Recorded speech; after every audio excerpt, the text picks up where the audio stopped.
తండ్రి, ఈ పరిశుద్ధ పాదాలకు వందనాలు.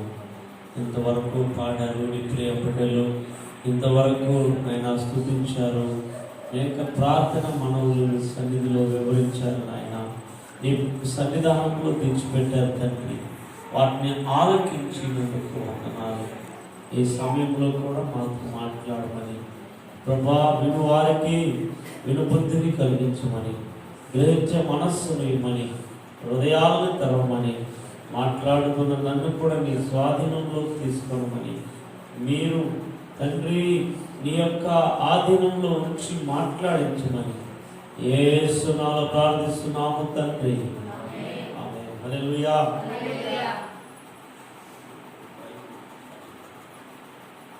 దేవుని పరిశుద్ధ నామానికి మహిమ కలుగును గాక. దేవుడు మంచివాడు.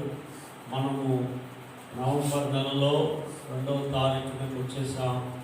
దేవుడు చూపించిన వాత్సల్యతను బట్టి, దేవుడు చేసిన ఉపకారాలను బట్టి, దేవుడు చేసిన మేలులను బట్టి మనం దేవుని అధికంగా స్తుతించే వాళ్ళుగా ఉండాలి.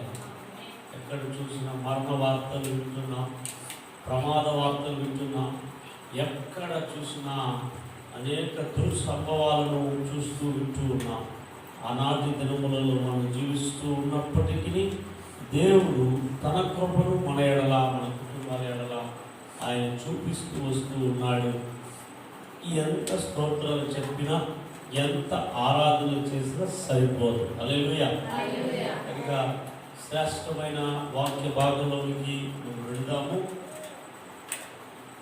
గత దినముల్లో నేను ఒక అద్భుతమైన వర్తమానాన్ని మీ మధ్యలో నేను ఉంచాను.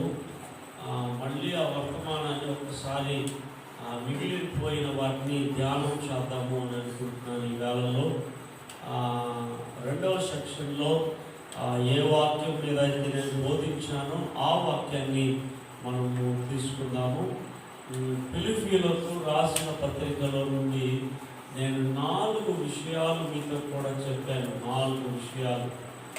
ఫిలిప్పీయులకు రాసిన పత్రికని 4 అధ్యాయాలు కలిగిన పత్రికగా పౌలు ఈ పత్రికల్ని రాస్తాడు అని చెప్పాను కదా. దాంట్లో మొదటి చాప్టర్ ఒక విషయాన్ని, 2వ చాప్టర్ ఒక విషయాన్ని, 3వ చాప్టర్ ఒక విషయాన్ని, 4వ చాప్టర్ ఒక విషయాన్ని నేర్పిస్తుంది అని చెప్పాను. మీకు ఎంతమంది జ్ఞాపకం ఉందో తెలియదు నాకు. ఉందా? జ్ఞాపకం ఉందా? సరే, మొదటి చాప్టర్ ఏ విషయం నేర్పించింది? కొరకు బ్రతకాలని నేర్పించింది. 2వ చాప్టర్ క్రీస్తు యేసు మనస్సును కలిగి ఉండాలని నేర్పించింది. 3వ చాప్టర్ క్రీస్తు యేసునే గురి కలిగి ఆయన వెంబడించాలని నేర్పించింది. 4వ చాప్టర్ ప్రభువునందు స్థిరులై ఉండాలని నేర్పిస్తుంది. హల్లెలూయా. ఈ 4 విషయాలు చాలా ప్రాముఖ్యమైన, విలువైన విషయాలు. ఆమేన్. దేవుని స్తోత్రం. హల్లెలూయా. కనుక దేవునికి ప్రియమైన వాళ్ళారా, నేను ఆల్రెడీ నీకు క్రీస్తు కొరకు బ్రతకాలి అనే విషయాన్ని కూడా రోజు వాక్యం చెప్పాను. తర్వాత క్రీస్తు యేసు మనస్సు కలిగి ఉండాలి అనే దాని మీద కూడా వాక్యం చెప్పాను. దాంట్లో పోస్టులైన పౌలు గారు 2-3 ఎగ్జాంపుల్గా రాస్తాడు. ఆ విషయాన్ని మీతో కూడా మాట్లాడాడు. తర్వాత సండే ఆరాధనలో కూడా క్రీస్తు యేసుకు కలిగిన మనస్సు కలిగి ఉండాలని తమిళ్లోను తెలుగులోను కూడా వర్తమానం విన్నాం. అయితే ఈ 2 మెసేజెస్ చాప్టర్లు చదివాం కాబట్టి మనం ఇంకా 2 చాప్టర్లు మనకి మిగిలిపోయి ఉన్నాయి కదా. దాంట్లో 3వ చాప్టర్లో చెప్పిన వాక్య భాగాన్ని ఈరోజు మనం మాట్లాడుతున్నాం. ఇప్పుడు మీకు అర్థం కావాలి, ఫిలిప్పీ సంఘం ఎవరు స్థాపించిన సంఘం? చెప్పండి, నాకు వినపడలేదు. పౌలు గారు స్థాపించిన సంఘం. ఎక్కడ స్థాపించాడు? చెరసాలలో స్థాపించాడా? అమ్మో బాబోయ్. ఫిలిప్పీ సంఘము రోమలో స్థాపించాడా? అమ్మో బాబోయ్, మీకు అర్థం కాలే నా ప్రసంగం. చదువుతున్నాము. హల్లెలూయా. ఫిలిప్పీ సంఘము ఫిలిప్పీ పట్టణంలో స్థాపించాడు. చెప్పండి. ఫిలిప్పు పట్టణంలో స్థాపించిన సంఘానికి ఫిలిప్పు సంఘం అని పేరు. ఈ ఫిలిప్పు సంఘం ఎక్కడుంది? ఫిలిప్పు సంఘం, ఫిలిప్పు పట్టణం ఎక్కడుంది? అమ్మో బాబోయ్, మీరు అర్థం, మీకు వాక్యం చెప్పాను కానీ మీరు ఏం రాసుకున్నారు? సరే, ఎన్నో ప్రయాణాలు స్థాపించాడు? Very good. రెండవ ప్రయాణాలు స్థాపించాడు. Very good. మొదటి ప్రయాణము ఆసియాకి వెళ్ళాడు. రెండో ప్రయాణము ఐరోపా ఖండానికి వెళ్ళాడు. ఐరోపా ఖండంలో మాసిదోనియా అనే ప్రాంతంలో స్థాపించాడు. మాసిదోనియాకి క్యాపిటల్ సిటీ ఫిలిప్పు పట్టణం. ఇప్పుడు జ్ఞాపకం వచ్చిందా? ఎట్లా? మనకి ఎన్ని ఖండాలు ఉన్నాయి? 7 ఖండాలు ఉన్నాయి. మొత్తం ప్రపంచం అంతా ఎన్ని ఖండాలు ఉన్నాయి? 7 ఖండాలు ఉంటే ఆ 7 ఖండాలు యూరోప్ ఖండం అనేది ఒక ఖండం. ఆ యూరోప్ ఖండంలో మాసిదోనియా అనే ఒక ప్రాంతం ఉంటే ఆ ప్రాంతానికి ఒక సిటీ అద్భుతమైన ప్రాంతం. ఆ ప్రాంతమే ఫిలిప్పు ప్రాంతం. ఆ పట్టణానికి ఎలా సువార్త చెప్పాడని చక్కగా చెప్తే అప్పుడే మర్చిపోయారే. లుధియానా పట్టణం ద్వారా పట్టణానికి సువార్త, అక్కడ సంఘం స్థాపించబడింది. కూతురు దయ్యం పట్టిన పాపుని వెళ్ళగొట్టాడని మనం చూసాం. తర్వాత చెరసాల అధికారి యేసు ప్రభుని దేవుడుగా నమ్ముకున్నాడని చూసాం కదండి. తెలియదు, మర్చిపోయినారా? ఆమేన్, హల్లెలూయా. ఈ పత్రికని రాసింది రోమా చెరసాల నుండి రాశాడు. స్థాపించింది కాదు, గుర్తుపెట్టుకో. స్థాపించింది పౌలు, రోమాలో కాదు, ఫిలిప్పులో. కానీ ఫిలిప్పు సంఘానికి లెటర్ రాసింది రోమా పట్టణంలో చెరసాలలో ఉండేటప్పుడు రాసింది ఆ పత్రికని. హల్లెలూయా చెప్తారా? ఆమేన్, హల్లెలూయా. ఈ ఫిలిప్పీలకు ఆ సంఘానికి పౌలు ఎందుకు పత్రిక రాయాలి? ఎవరు చెప్తారు? ఫిలిప్పు చర్చికి, ఫిలిప్పు సంఘానికి ఈ 4 చాప్టర్లు కలిగినటువంటి పత్రికని చెరసాలలో నుండి రాసి ఇచ్చి పంపించాల్సిన అవసరం ఏంటి పౌలుకి? Very good. ఒకసారి చెప్పండి కొడతాం. సంఘంలో ఏం లేదు? ఎస్, ఆ సంఘంలో ఐక్యత లేదు. కక్షలు ఉన్నాయి, వృధాతిశయాలు ఉన్నాయి, విభేదాలు ఉన్నాయి. ఒకరిని పుడితే ఒకడు పూడుకుంటున్నాడు. దేవుని పొగడత మానేశారు. వాళ్ళ మనసు ప్రకారం జీవించారు. క్రీస్తు యేసుకు కలిగిన మనసులో లేదు. వాళ్ళు వాళ్ళ కోసం బతుకుతా ఉన్నారు. యేసు ప్రభు కోసం వాళ్ళు బతకలేదు. అందుకే ఈ కారణాలు బట్టే ఈ 4 విషయాలని అపోస్తలుడు పౌలు రాస్తాడు. హల్లెలూయా. ఈ ఫిలిప్పు చర్చికి పాస్టర్గా ఎవరున్నారు? ఎపఫ్రోదితు. హల్లెలూయా చెప్పండి, పేరు చెప్పండి. ఎపఫ్రోదితు. ఎవరు? ఎపఫ్రోదితు అంటే ఏంటి అర్థం? అందగాడు అని అర్థం. చెప్పండి, ఏం పేరు? అందగాడు అని అర్థం. అగ్రిబుల్ అంటే అంగీకరింపదగిన అని కూడా అర్థం. ఎపఫ్రోదితు అని అంటే ఇది బిబ్లికల్ మీనింగ్స్, రైట్? మనం వెళ్ళిపోతాం రకంగా. ఈ ఎపఫ్రోదితుగా రోమా చెరసాలకు వెళ్ళేవాడు. పౌలు గారికి డబ్బులు ఇచ్చేవాడు. అక్కడ పోయేసి చర్చ్ గురించి ఫీడ్బ్యాక్ ఇచ్చేవాడు. ఆ ఫీడ్బ్యాక్ ని ఆధారం చేసుకొని అపోస్తలుడు పౌలు ఆ సంఘాన్ని సరిచేయడానికి, ఎందుకంటే ఆయన చెరసాలలో ఉన్నాడు, ఆయన ఫిలిప్పు పట్టణానికి రాలేడు. ఆయన లేక వెళ్తుంది ఫిలిప్పు పట్టణానికి. ఆయన వెళ్ళకపోయినా ఆయన రైటింగ్స్ వెళ్ళిపోతుంది. ప్రియ దేవుడి బిడ్డలారా, ఎపఫ్రోదితు పంపుతాడు. మళ్ళీ నువ్వు త్వరగా వెళ్ళిపో, ఇక్కడ వద్దు, నువ్వు రోమాలో ఉండొద్దు, త్వరగా వెళ్ళిపోవాలి నువ్వు. నేను ఈ లెటర్ రాసి ఇచ్చేస్తాను నీ దగ్గర, త్వరగా తీసుకెళ్ళి ఆ ఫిలిప్పు చర్చిలో బోధించి ఆ సంఘాన్ని సరి చేసే, ఆ సంఘంలో కొదువుల్ని నివృత్తి చేసే అని రాయించి పంపించిన అద్భుతమైన లెటర్ ఫిలిప్పీలకు రాసిన పత్రిక. చెప్పండి, ఎవరికి రాసిన పత్రిక? ఎవరెవరికి రాశాడంట పత్రిక? 1వ అధ్యాయం 1వ వచనంలో రాయబడింది, ఫిలిప్పీలో ఉన్న క్రీస్తు యేసునందలి సకల పరిశుద్ధులకును అధ్యక్షులకును. వినండి, నేను చదివేది వినండి, మీరేం చదవద్దు, రాసుకోండి. నేను మళ్ళీ ప్రసంగాలు అయిపోయిన తర్వాత అడిగితే అప్పుడు చెప్పాలి. స్తోత్రం, హల్లెలూయా. నాతో చదివారనుకో మీరు అర్థం కాదు, మీరు గుర్తుపెట్టుకోండి. ఆమేన్. మీరు పరిశీలించాలి. యేసుక్రీస్తు నందలి ఏంటంటే సకల పరిశుద్ధులకును అధ్యక్షులకును పరిచారకులకును క్రీస్తు యేసు దాసులైన పౌలును తిమోతియును శుభమని చెప్పి వ్రాయున్నది. ఇలా చదవాలి బైబిల్ని. హల్లెలూయా. ఫాస్ట్గా చదివితే ఏమో అర్థం కాదు, చదివేటప్పుడే సగం అర్థమైపోవాలి కాన్సెప్ట్. హల్లెలూయా. కనుక ఎవరికి రాశాడంటే పరిశుద్ధులకు రాశాడు ఆ చర్చిలో, అధ్యక్షులకు రాశాడు ఆ చర్చిలో, పరిచారకులకు రాశాడు ఆ చర్చిలో. వారిని బట్టి శుభమని చెప్పి రాశాడు. వాళ్ళందరికీ పోయి విడిపించాలి వాణి. కనుక దాంట్లో 4 విషయాలను మెసేజ్ ఇచ్చి పంపించాడు. దాంట్లో 2 మెసేజ్ నేను మీకు ఇచ్చేసాను ఆల్రెడీ. ఇప్పుడు 3వ మెసేజ్కి మనం వెళ్ళిపోదాం. దేవునికి స్తోత్రం. 3వ మెసేజ్కి మనం ఆ పాయింట్కి వెళ్ళడానికి ముందు అపోస్తల్ పౌల్ తన గురించి రాస్తాడు కొన్ని విషయాలు, అది ధ్యానం చేద్దాం. 3వ అధ్యాయం కొద్దారండి. ఫిలిప్పీయులకు రాసిన పత్రిక 3వ అధ్యాయం కొన్ని హెచ్చరికలు చెప్తాడు, తర్వాత తండ్రి గురించి చెప్తాడు, తర్వాత గురి వద్దకే మనం పరిగెత్తాలి, మన గురి యేసే అనే విషయాన్ని ఆయన చెప్పటం మనం చూస్తాం. చదువుదాం రండి. 3వ అధ్యాయం 1వ వచనము, 2వ వచనం, 3వ వచనం వరకు గమనిద్దాం. మెట్టుకు నా సహోదరులారా ప్రభువునందు ఆనందించుడి. అదే సంగతులను మీకు రాయుట నాకు కష్టమైనది కాదు, మీకు అది క్షేమకరం. కుక్కల విషయమై జాగ్రత్తగా ఉండుడి, దుష్టులైన పనివారి విషయమై జాగ్రత్తగా ఉండుడి, ఈ ఛేదనాచరించు వారి విషయమై జాగ్రత్తగా ఉండుడి. ఈ 2వ వచనం వరకు ఆగుతాం. 1వ వచనంలో అంటాడు, ఏమంటాడంటే ఆనందించుడి, ప్రభువునందు ఆనందించుడి. ఆమేన్ చెప్తారా? హల్లెలూయా.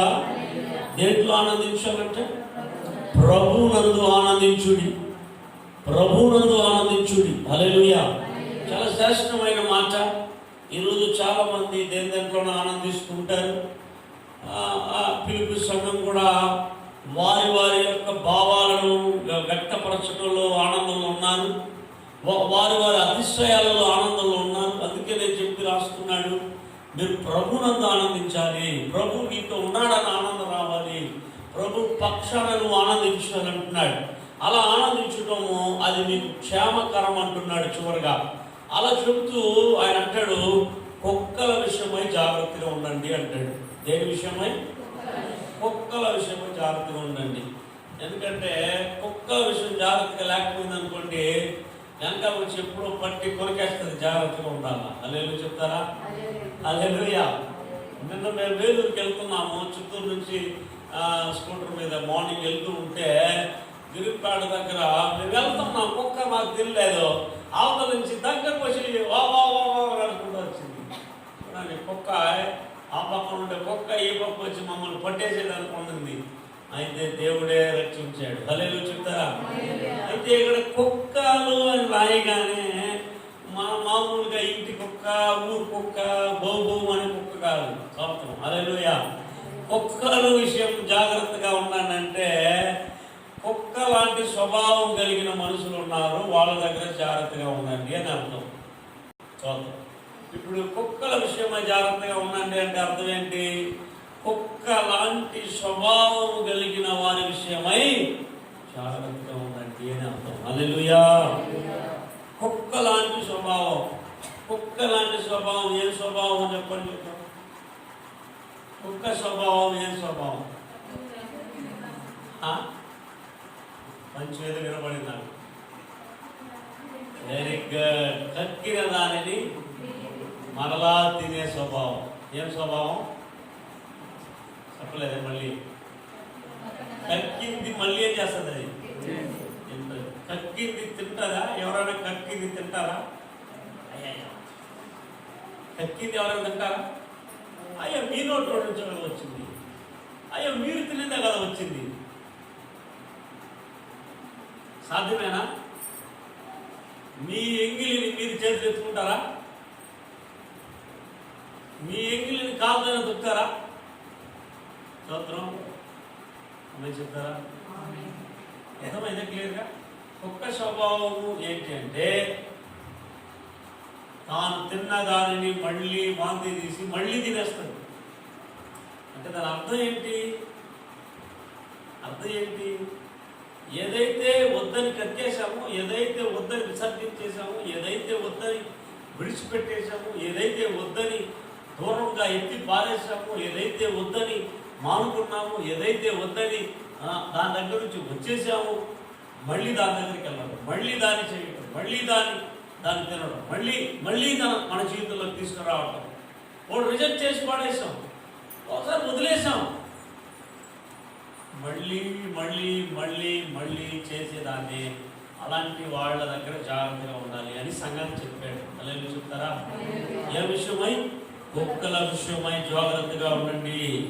తర్వాత దుష్టులైన పనివారి విషయమై జాగ్రత్తగా ఉండండి. దుష్టులైన పనివాళ్ళు, దుష్టుడు అనగా సాతానుకు పనిచేసేవాళ్ళు, సాతానికి అది పక్షాన ఉండే వాళ్ళని దుష్టుల పనివాళ్ళు అంటారు. దుష్ట పనివాళ్ళు ఏం చేస్తారు అంటే పనులను జరిపించనియరు, పాడు చేస్తారు. పనులు ముందుకెళ్ళవు. ఏం పనులు? చర్చ్ పనులు, పరిచర్య పనులు, దాన్ని ముందుకు సాగనీయరు. ఈ కుక్క లాంటి వాళ్ళ దగ్గర జాగ్రత్తగా ఉండాలా?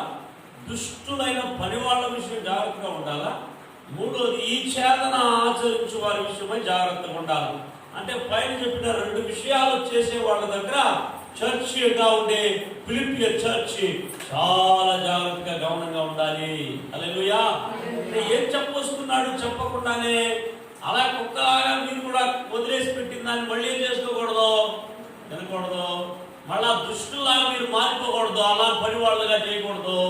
దుష్ట పనివాళ్ళు అలా చేస్తారు, దుష్ట సాంగత్యాలు చేసే వాళ్ళు అలా చేస్తారు. ఫిలిప్పియర్ సంఘమా, మీరు తిరిగి కక్కిన కుక్కతో సమానంగా ఉండకూడదు, కక్కింది తిన్న కుక్కతో సమానంగా ఉండకూడదు. ఆ విషయంలో జాగ్రత్తగా ఉండాలి. రెండవది దుష్టులైన పని వాళ్ళ విషయమై జాగ్రత్తగా ఉండాలి. ఎందుకంటే అలాంటి వాళ్ళ సంఘాన్ని చెడుపుతారు, పాడు చేస్తారు. అలాగే మీరు ఉండకూడదని 2వ హెచ్చరికను అపోస్తలుడు పౌలు చెప్తూ ఉన్నాడు. తర్వాత వాక్యాలు గమనించినప్పుడు 3వ వచనంకి వెళ్ళిపోదాం.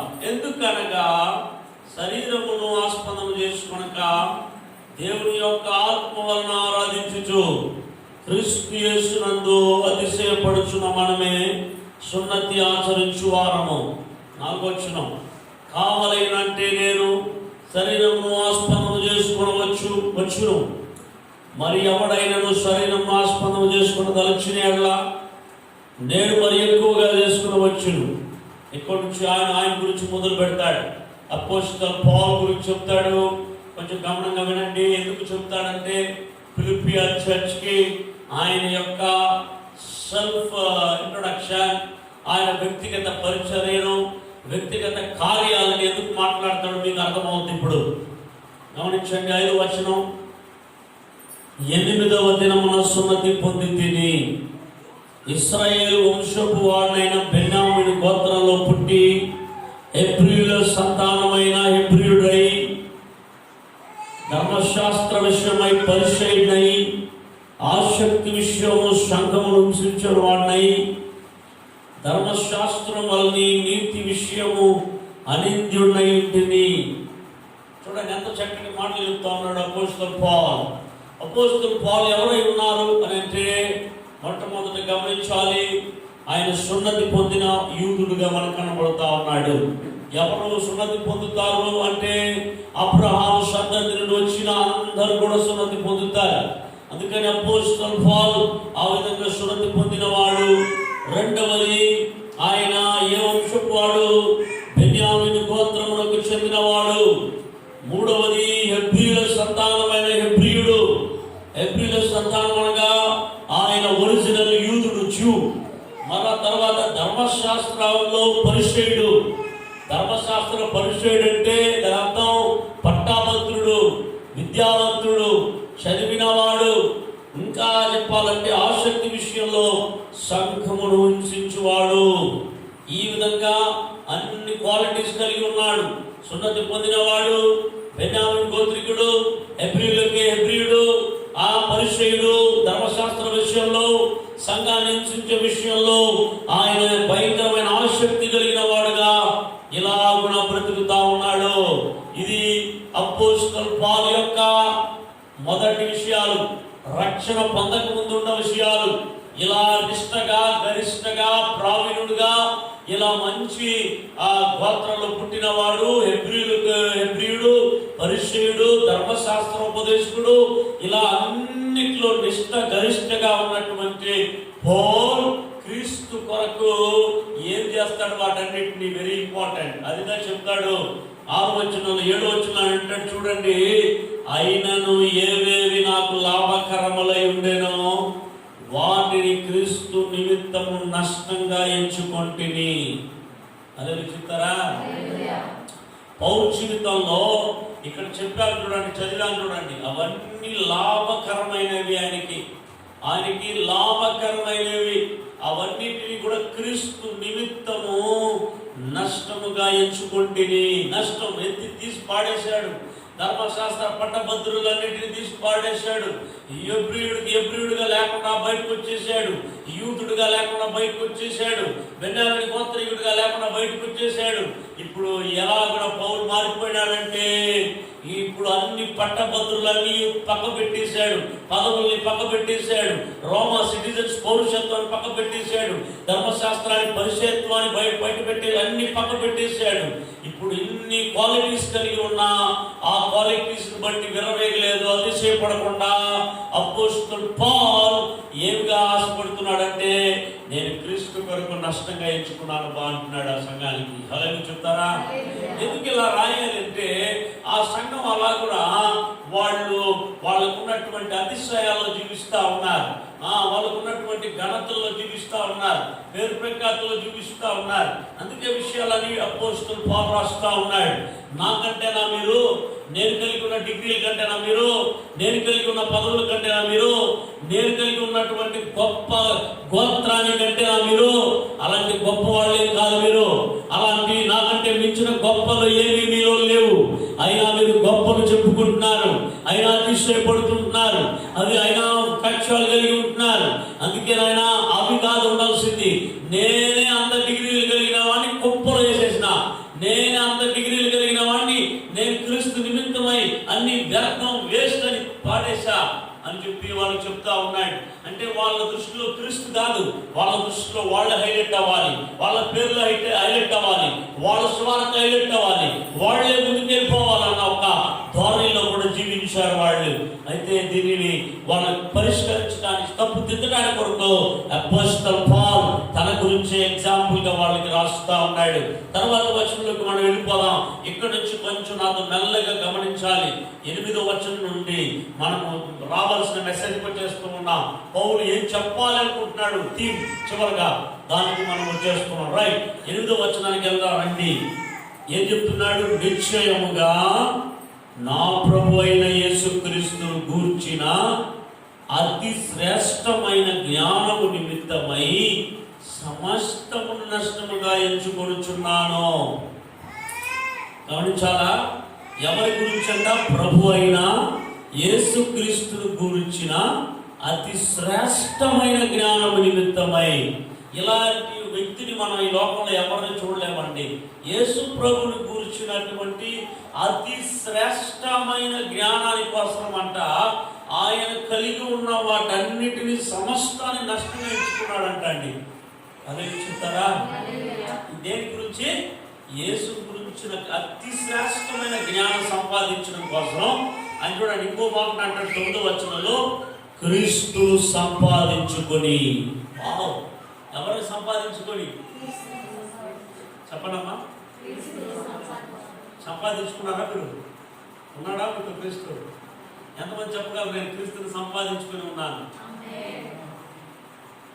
మనం సంపాదించి ఈరోజు లోకంలో దేనికోసం పరిగెడుతున్నారంటే ధనం సంపాదన కోసం పరిగెడుతున్నారు. కొందరు పేరు ప్రఖ్యాతులు సంపాదించడానికి కొరకు పరిగెడుతున్నారు, కొందరు పదవులను సంపాదించడం కొరకు పరిగెడుతూ ఉన్నారు, కొంతమంది ఆస్తులను సంపాదించడం కొరకు పరిగెడుతూ ఉన్నారు కదా. అవునా కదా? లోకం అంతటా కూడా అలా పరిగెడుతూ ఉన్నాయి. ఏ సంపాదన వేటలోనే పరిగెడుతూ ఉన్నాయి. అయితే అపోస్తలుడు పౌలు దానికి వ్యతిరేకంగా నాకు డబ్బు సంపాదించడానికి కాదు నేను ప్రభువుని తెలుసుకుంది, నేను వెండి బంగారాల సంపాదన కాదు, లేదా కార్లు షూట్లు కోట్లు కాదు, లేదా ఆస్తులు పాస్తులు కాదు, పేరు ప్రఖ్యాతులు కాదు, లేదా బిల్డింగ్లు కాదు, అంద చందాలు కాదు, నేను సంపాదించేది క్రీస్తుని సంపాదించుకోవాలి. అమ్మ చెప్పారా? హల్లెలూయా. నీ సంపాదన ఎవరు చెప్పండి? నీ సంపాదన ఎవరు? క్రీస్తా? క్రీస్తేనా? వేరేనా? క్రీస్తే. ఎంతమంది చెప్పగలరు? క్రీస్తుని సంపాదించుకున్నటకు నష్టపోయాడు, లాభమైన వాటిని వదిలేశాడు, పేరు ప్రఖ్యాతులు వదిలేశాడు. అసలు ఎప్రిడు చరిత్రకారులు ఏమంటున్నారంటే అపోస్తలుడైన పౌలు సాధారణమైన వాడు కాదు, రిచ్ మ్యాన్, చాలా ధనవంతుడు, చాలా మంచి మంచి విలాసవంతంగా జీవించగలిగిన వాడు. అన్నింటినీ అన్నింటినీ తీసి కుప్ప వేసేసినాడంట. ఏసు ముందర ఇదంతా నాకేం పెద్దగా లేదు. నేను చెప్పేది ఒకటి అర్థమవుతుందా? ఏసు ముందర మనం ఏవైతే ఎక్స్పీరియన్స్ ఉన్నాయో అవన్నీ సున్నే, ఏసే నాకు విన్నా. అది పౌలు గారు నేర్పిస్తున్నారు చర్చ్కి. ఈరోజు చర్చ్ వాళ్ళకి ఏమంటే ఈ లోపల ఉండేదంతా ఘనంగా ఎంచుతున్నారు, క్రీస్తుని స్వల్పంగా అల్పంగా ఎంచుతున్నారు. అలా కాదు క్రైస్తవ జీవితం. మనం సంపాదించాల్సింది క్రీస్తునే. క్రీస్తు అతి శ్రేష్టమైన జ్ఞానం కొరకు నష్టంగా ఎంచుకున్నాడంట. అమ్మా, క్రీస్తుని తెలుసుకోవడానికి ఏమైనా నువ్వు నష్టపోయావా? ఏం నష్టపోతున్నా? సోదరా, హల్లెలూయా. ఏమయ్యా, క్రీస్తుని సంపాదించుకోవడానికి ఏమైనా నష్టపోయినావా? దేవుడు అన్ని ఇస్తా ఉంటేనే వదిలేసి పోతున్నారు క్రీస్తుని. ఇంకా నష్టపోయి అన్ని వదిలేసి రావాలంటే వస్తాడా? చెప్పండి సిస్టర్. వస్తురా. పౌరుడు అన్నిటిని వదిలిపెట్టేసి సమస్తం నష్టమే. అంటే ఆయన ఏది కనిపెట్టేసినాడంటే మేలైనది లోకంలో యేసే, మేలైన వాడు యేసే. అసలు పట్టుకోవాల్సిన ఆయన పట్టేశాడండి. అసలు అద్భుతమైన వ్యక్తి అపోస్తలుడు పౌలు. ఏం చేసి చెప్తున్నాడు చూడండి. ఇంకో విషయం చెప్తాడు, దిమ్మ తిరిగిపోతుంది చూడండి. మొదటిదంట, అతి శ్రేష్టమైన జ్ఞానం నిమిత్తం సమస్త నష్టం ఎంచుకున్నాడంట. రెండోది, క్రీస్తును సంపాదించుకొని ధర్మశాస్త్ర మూలమైన నా నీతిని గాక క్రీస్తునందరి విశ్వాసం వలనైన నీతి, అనగా విశ్వాసాన్ని బట్టి దేవుడు అనుగ్రహించు నీతి గలవాడైన ఆయన యందు అగపడు నిమిత్తము. ఆయనలో నేను అగపడాలి, ఆయనలో నేను కనపడాలి, ఆయన ముందర నేను కనపడాలి. ధర్మశాస్త్రం వల్ల నీతిలో కాదు, క్రీస్తు యేసు అనుగ్రహించే నీతిలో హల్లెలూయా నేను జీవించాలనుకుంటున్నాడు. తర్వాత ఏమంటున్నాడు చూడండి, నేను నీతి గలవాడనై ఆయన యందు అగపడు నిమిత్తమును.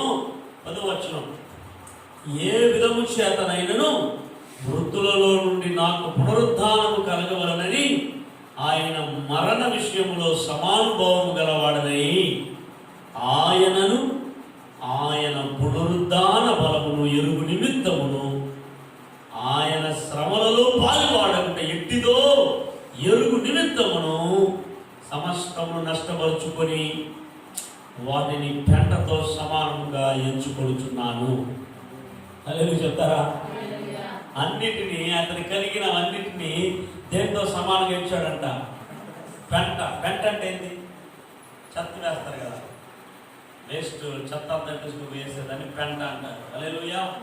మొత్తం పెంటగా ఎంచుకున్నాడంట అన్నిటినీ. ఆయన ఒకటి ఆశపడుతున్నాడు. మొట్టమొదటగా క్రీస్తుని గురించి అతి శ్రేష్టమైన జ్ఞానం సంపాదించాలని ఆశపడ్డాడు. క్రీస్తునే సంపాదించుకోవాలని ఆశపడ్డాడు. క్రీస్తు నీతిలో నేను జీవించాలని ఆశపడ్డాడు. 4వది ఆయన ఏం ఆశపడ్డాడు తెలుసా? పునరుద్ధాన బలము పొందాలని ఆశపడ్డాడు. ఎంత అద్భుతమైన శక్తి కదండి. ఏం బలం అంటే పునరుద్ధాన బలం. చెప్పండి, ఏ బలం తెలుసా మీకు? పునరుద్ధాన బలం అంటే తెలుసా? హలో బ్రదర్, రాసేసారు. Good, very good. చాలా మంది రాసుకుంటారు. Very good, excellent, hallelujah. సరే, రాసేసారా? నా వైపు చూడండి. పునరుద్ధాన బలం అంటే ఏంటి? పునరుద్ధాన బలం అంటే ఏంటి? చాలా అద్భుతమైన మాట. అవును, మనకి క్రైస్తవులకి 2 బలాలు ఉంటాయి. ఒక బలము భూలోకంలో నుండి రూపాంతరం చెంది పరలోక రాజ్యానికి ఆరోహణమయ్యే బలం. దీనిని ఆరోహణ బలం అంటారు. చెప్పండి, ఆరోహణ బలం అంటారు. రెండవ బలం పునరుద్ధాన బలం. ఆరోహణ బలం ఎవరికి? పునరుద్ధాన బలం ఎవరికి? ఇది గమనించాలి. యేసు ప్రభువారు ఈరోజు దశలోనిక చాప్టర్లో ఆ సబ్జెక్ట్ నేను మాట్లాడాను. ఇది కాదు, దశలోనిక చాప్టర్కి వెళ్ళాను నేను మార్నింగ్. అపోస్తలుడు పౌలు ఫిలిప్పీ చర్చ్ని స్థాపించిన తర్వాత దశలోనిక చర్చ్ని స్థాపించిన తర్వాత ఆ దశలోనిక చర్చ్కి లెటర్ రాస్తాడు. ఆ లెటర్ నేను దశలోనిక చాప్టర్లో ధ్యానం చేస్తున్నాను. మార్నింగ్ 4th చాప్టర్కి వచ్చేసినాం. దశలోనిక ఫస్ట్ దశలోనిక చాప్టర్. హల్లెలూయా. చాలా అద్భుతమైన టీచింగ్స్ అని అవుతున్నాయి. చాలా మంది దీవించబడుతున్నారు మార్నింగ్లో. అక్కడ నేను మాట చెప్పాను వాళ్ళకి కూడా. అక్కడ కూడా సంఘం ఎత్తబడే విషయం వచ్చింది. మార్నింగ్ బోధించాను. గమనించండి, ఇప్పుడు సంఘం ఎత్తబడే విషయానికి దగ్గర 2 విషయాలు జరుగుతాయి. ఒకటి, బ్రతికుండే వాళ్ళు యేసు రాకడలో వాళ్ళకి పునరుద్ధాన బలం రాదు. పునరుద్ధాన బలం ఎవరికి అంటే యేసునందుండి చచ్చిపోయి పాతిపెట్టబడి ఉంటారు చూడండి, వాళ్ళకి పునరుద్ధాన బలం ఇస్తాడు దేవుడు. హల్లెలూయా. అర్థమవుతుందా క్లియర్గా? పునరుద్ధానం అంటే ఏంటి? చచ్చిపోయి తిరిగి లేవడం. యేసు ప్రభు ఏమయ్యాడు? చెప్పండి, యేసు ప్రభు ఏమయ్యాడు? మన పాపాల కొరకు చచ్చిపోయాడు, పాతి పెట్టాడు, తిరిగి 3వ రోజు లేచాడు. ఇప్పుడు యేసుని ఎందుకు నమ్ముకోవాలి అంటే పాప క్షమాపణ పోతాయి, పాపాలకు పరిహారం పోతాయి, పరిహారం వస్తాయి. అది మాత్రం కాదు, మనం చనిపోయినా యేసు మనల్ని తిరిగి లేపుతాడు. ఇప్పుడు పౌలు ఏ బలం కోసం ఎరగాలనుకుంటున్నాడు? నేను చచ్చిపోయినా యేసు వలె పునరుద్ధాన బలం పొందాలి అంటే నేను పునరుద్ధానంలో లేపబడాలి. ఆయన ఒకే అజెండా అయింది. జ్ఞానం పొందడం ఒక ఎత్తు అయితే, క్రీస్తుని సంపాదించడం 2వ ఎత్తు అయితే, క్రీస్తు ద్వారా నీతిమంతుడుగా జీవించడం 3వ ఎత్తు అయితే, 4వది అతని అజెండా ఏంటంటే నేను పునరుద్ధాన బలం ఎరగాలి.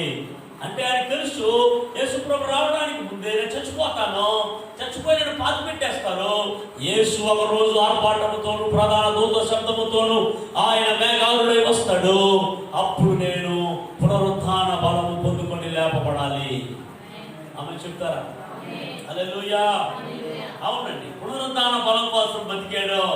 ఆ మాట దశలోనిక చాప్టర్ కొంచెం అలా తిప్పండి, వెళ్దాం రండి.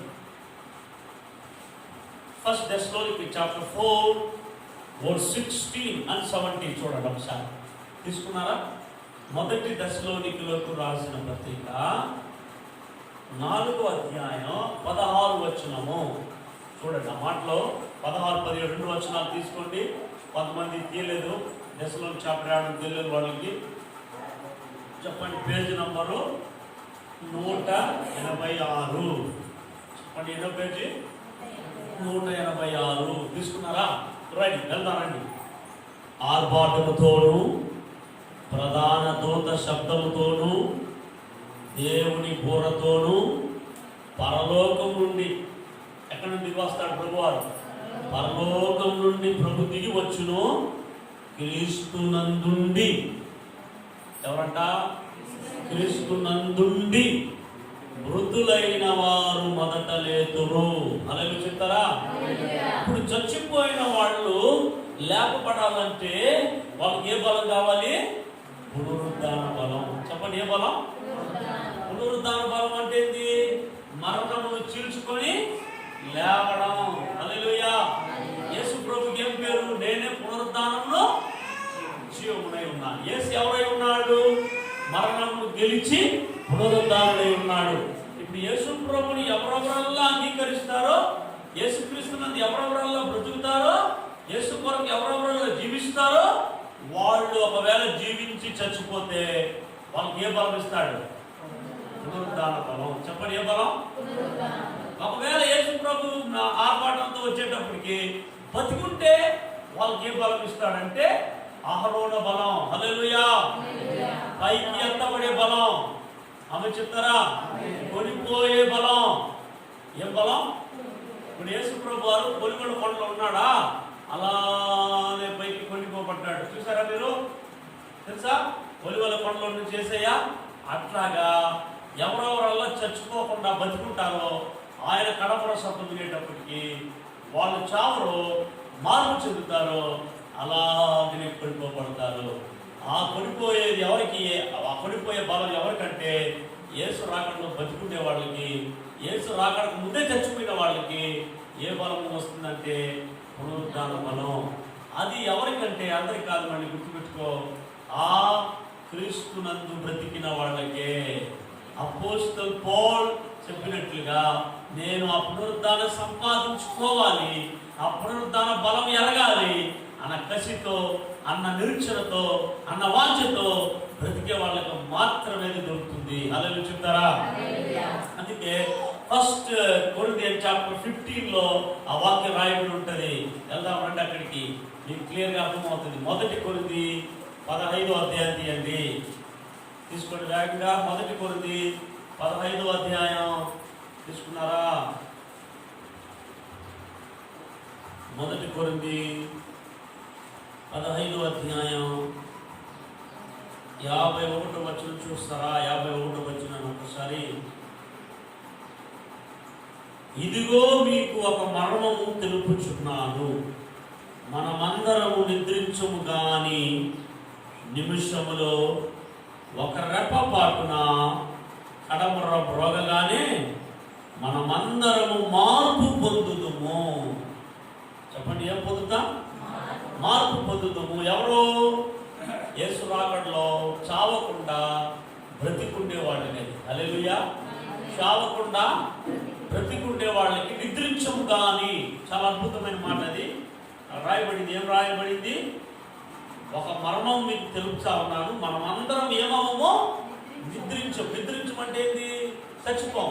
ఎప్పటికీ బతికున్నాం. ఇప్పుడు సడన్ గా జీసస్ యొక్క రాక్షసు వచ్చింది అనుకోండి, రాకడలో సంఘం ఎత్తబడేటప్పటికి మళ్ళీ చచ్చి మళ్ళీ రూపాంతరం చెందాం. ఉన్న బాడీలో ఏమైపోతుంది? మాంస బాడీలో మనలో నుండి వెళ్ళిపోయి మన బాడీ రూపాంతరం చెందిపోతుంది మహిమ శరీరంగా. అదే హల్లెలూయా. ఆ బలం ఇస్తాడు వాళ్ళకి. దాన్ని ఆరోహణ బలం అంటారు. హల్లెలూయా. ఆరోహణ బలం అంటే పైకి ఎత్తబడే బలం, పైకి కొనిపోబడే బలం, పైకి వెడిలిపోయే బలం. ఈ బలం ఎవరికంటే బతికుండే వాళ్ళకి క్రీస్తునందు, చచ్చిపోయిన వాళ్ళకి పునరుద్ధాన బలం. చెప్పండి, ఏ బలం? అందుకే కింద రాస్తాడు చూడండి, కింద రాస్తాడు. ఏం రాస్తాడు? మనమందరం మార్పు పొందుదుము, బోరా రోగును, అప్పుడు మృతులు అక్షయులుగా లేపబడుదురు, మనము మార్పు పొందుదుము. హల్లెలూయా చెప్తారా? మృతులు లేపబడతారు, బతికుండే వాళ్ళు కొనుక్కోబడతారు. ఆమె చెప్తారా? క్లియర్గా అర్థమైందా? ఈ బలాన్నిగా అపోస్తలుడు పౌలు ఎవరికి రాశాడంటే ఫిలిప్పీ చర్చికి రాశాడు. ఫిలిప్పీ చర్చికి ఏమని రాశాడు? అయ్యా, నాకు ఆస్తి సంపాదించాలని నాకు లేదు, నాకు ధనం సంపాదించండి నాకు లేదు, నేను ఆల్రెడీ డిగ్రీలు చేసినవాడిని, నేను ఆల్రెడీ ఎబ్రిల్ని ధర్మశాస్త్రం ఉపదేశకుని, ఇలా అంతా నాకు పట్టాలు ఉంటుంది. ఈ పట్టాలంతా యేసు ముందరా ఏ గొప్ప అని నేను ఎంచుకున్నా, అన్ని తీసి కుప్పలో పడేసినా యేసుని సంపాదించుకోవడానికి, ఆయన పునరుద్ధాన శక్తిని బలాన్ని పొందడానికి నేను క్రీస్తును వెంబడిస్తున్నాను అంటున్నాడు. అలాగే చెప్తారా? వెళ్ళిపోదారండి. ఫిలిప్పీ పత్రిక వెళ్ళిపోయి వేగంగా మనకున్న సమయంలోనే చాప్టర్ని క్లోజ్ చేద్దాం వేగంగా. మంచిది. దేవుడికి స్తోత్రం. నేను కొంచెం డెప్త్గా మాట్లాడలేదు, కొంచెం మాటలు మాత్రం ఎక్స్ప్లెయిన్ చేసుకుంటూ వెళ్తున్నా. ఆమె దేవుడికి స్తోత్రం. ఎందుకంటే సమయం చాలు కనుక. తర్వాత పునరుద్ధాన బలం ఎరుగు నిమిత్తమును ఆయన శ్రమలలో పాలువాడకుంటే ఎట్టిదో ఎరుగు నిమిత్తమును వాటిని పెంటతో సమానముగా తెచ్చుకొనుచున్నాను. ఎంత అద్భుతమైన మాట. ఆయన శ్రమలో కూడా నేను పాలువాడవుతా కావాలంటే ఆ పునరుద్ధానం కొరకు ఆయనను సంపాదించుకోవాలని అంతే. ఆయన సంపాదించుకునే దానికి నాకు డిగ్రీలు అక్కర్లేదు, పక్క పెట్టేస్తా, నష్టంగా ఎంచుకుంటా. రెండోది, ఆయనను నేను సంపాదించుకోవడానికి ఆయన శ్రమలో కావాలన్నా కూడా పాలువాడవుతా. కానీ నాకు కావాల్సింది ఆయన కావాలి. అవని చెప్తారా? ఎంత అద్భుతమైన విశ్వాసం, ఎంత అద్భుతమైన భక్తుడు కదా. నాకు ఆయన కావాలి, నాకు ఆయన కావాలి, నాకు ఆయన కావాలి. ఎంతమందికి ఆయన కావాలి? ఆయన కావాలా? అమ్మాయి చెప్తారా? ఏం చెప్తారు చూడండి. అలా చెబుతూ 12 వచనానికి వచ్చేస్తే మనం ఇది వరకే నేను గెలిచి తిని అని అయినను, ఇది వరకే సంపూర్ణ సిద్ధి పొంది తిని అని అయినను నేను అనుకొనుటలేదు కానీ నేను దేని నిమిత్తము క్రీస్తు యేసు చేత పట్టబడి తినో దానిని పట్టుకొనవలనని పరిగెత్తుచున్నాను. ఈ 12వ వచనం చూడండి, అంటే దెబ్బ తిరిగిపోతుంది. చాలామంది రక్షణ పొందగానే, అభిషేకం పొందగానే, చర్చికి రాగానే, సేవ మొదలు పెట్టగానే నేను చెప్తాను తెలుసా? నేను I am perfect, I am perfect. No no no no no. అపోస్తలుడు పౌలు ఏం చెప్తున్నారు తెలుసా? ఆ మాట చూడండి 12వ వచనంలో, ఇది వరకే నేను గెలిచి తిని అయినను. నేను గెలవలేదు, ఇంకా నా ఓటమి అవ్వలేదు, ఇంకా నా పరుపు ముగింపబడలేదు, ఇంకా నేను రేసులోనే ఉన్నాను, ఇంకా పరిగెడతా ఉన్నాను. నేను గెలిచేసినాను, కిరీటం పొందేసినాను కాదు. తర్వాత అంటాడు, ఏమంటాడు చూడండి, సహోదరులారా ఇది వరకే నేను గెలిచి తిని అయినను, ఇది వరకే సంపూర్ణ సిద్ధి పొంది తిని అయినను నేను అనుకొనటలేదు. అంటే ఏమర్థం? పిలుపు సంగమా, ఇంకా నేనే సంపూర్ణ సిద్ధి ఏమవలేదు చెప్పాలా? పౌలు ఏం రాస్తున్నాడు పిలుపు సంఘానికి? నేనే పరిపూర్ణం అవ్వలేదు తప్ప నేనే ఇంకా గెలవలేదు నాయన. మీరు యమా ఫీల్ అయిపోతున్నారు, గెలిచేసినట్లు, యమా ఫీల్ అయిపోతున్నారు, అంతా సాధించేసినట్లు యమా ఫీల్ అయిపోతున్నారు నాయన. నేనే గెలవలేదురా, నేనే దానికోసం పరిగెడుతున్నాను. అవని చెప్తారా? అవని చెప్తారా? ఎంత అద్భుతమైన వర్ణాన్ని చూడండి. ఏమంటున్నా చూడండి మళ్ళీ, నేను దేని నిమిత్తము క్రీస్తు యేసు చేత పట్టబడితినో దానిని పట్టుకొనవలనని పరిగెడుచున్నాను. దేన్ని పట్టుకోవాలంట? పౌలుకి ఏం కావాలంట? క్రీస్తే కావాలంట, పునరుద్ధాన బలం కావాలంట. అది నేను పట్టుకునేంత వరకు నేనేం చేస్తా? చెప్పండి, పక్కన చెప్పండి, ఏం చేస్తా? పరిగెత్తుతా. చెప్పండి, ఏం చేస్తా? దేని పట్టుకునేదానికి? దేని పట్టుకునేదానికి? నేను క్రీస్తు యేసు చేత దేని నిమిత్తం పట్టబడుతును. యేసు ఎందుకు పట్టుకున్నాడనండి ఆయన బిడ్డగా? ఎందుకు నన్ను మార్చుకున్నాడు పౌలుగా? ఏ పర్పస్ కోసం నన్ను తెలుసుకున్నాడు? దాన్ని నేను పట్టుకోవాలి, దాన్నే నేను పట్టుకోవాలి.